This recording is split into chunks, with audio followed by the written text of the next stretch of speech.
So last time I did a BBC, I was talking about this sutta, the simile of the ant hill. And it has it's kind of like has all these 15 or so many, I don't know how many riddles in it, all this symbolism for things. And for those who weren't here, which is most of the people in the room, it's a sutta given by the Buddha where there's this ant hill and there's this Brahmin that's telling this well-developed monk to dive into this ant hill with a knife and cut into it and take out things. And he's taking out all these strange things. And first they see this ant hill and it's fuming at night and flaming by the daytime. And so it has all these images in it where what is this all about?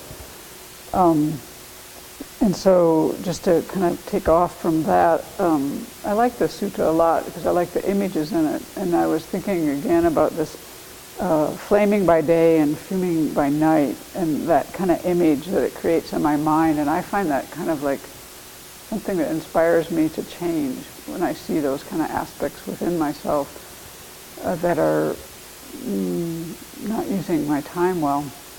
And it got me thinking a lot about one of the things that Venerable Chodron told me when I first moved here, and I was trying to maybe learn how to practice in a different, I don't know how to say that. I was learning how to work with my mind in new ways, let's put it like that. And she said, well, it's like our garden outside. And it's maybe not like it is now, but a long time ago, there were all these like big weeds in it, and these small, kind of frail, beautiful little plants.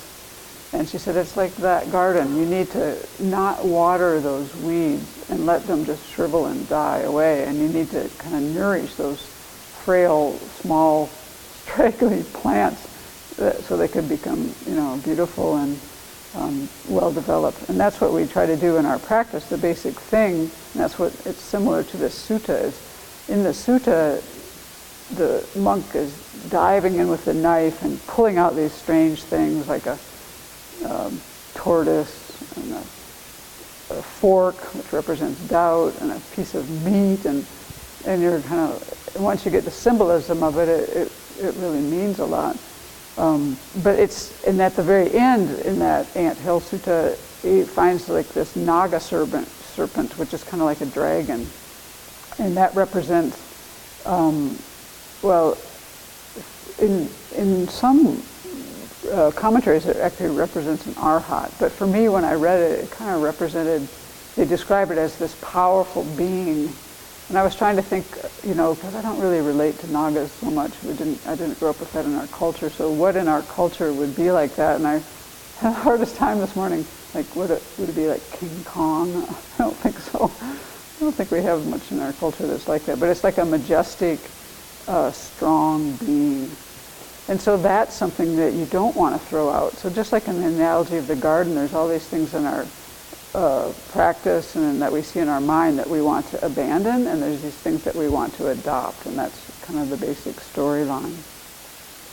And so when you think about what causes you to flame by the day and fume at night, what gets your mind going and rumbling in ways that aren't useful, sometimes I get a little stuck with that, and just kind of stuck for maybe minutes to hours to days.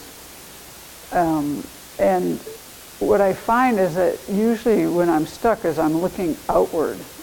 And that's the thing with this sutta. You're only looking inward. You're diving into that anthill, which is a representation of your body and your mind. So we're always looking within to try to carve with this knife of wisdom, and the energy, the exertion of using it to find these things within our mind and take care of them. And so recently, one of the things that I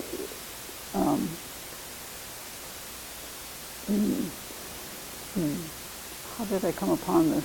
I guess I read something that made me more aware of what was kind of transpiring in my mind in this regard, of things that I needed to adopt and things I needed to abandon. And it was in a book that I have used a lot in the past, so I turned back to, and it was in a chapter about discerning attachment from love.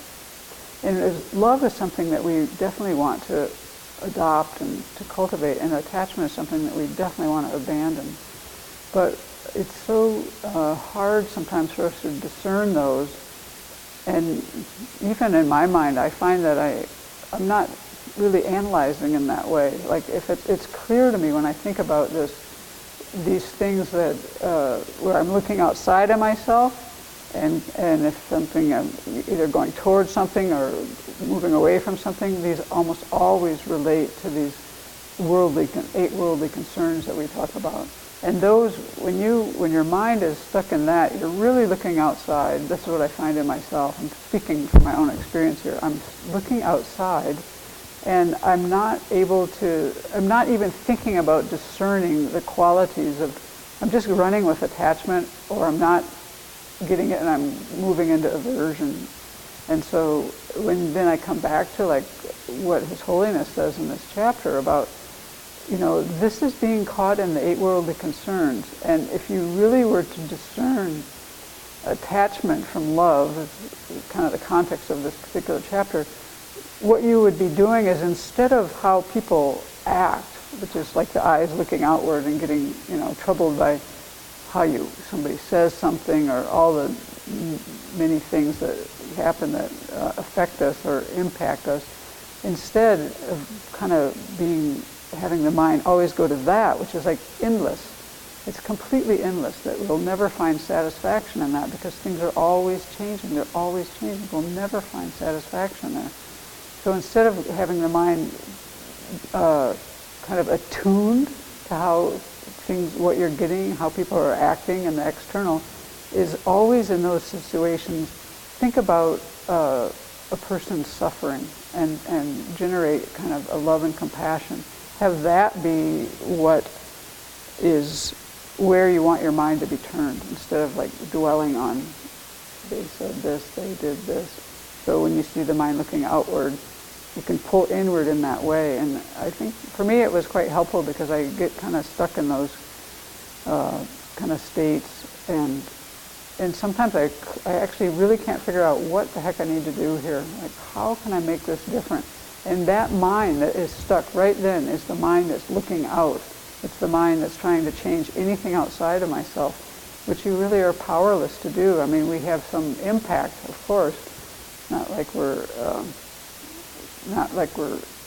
unrelated, but it's much more powerful to work with it from the inside.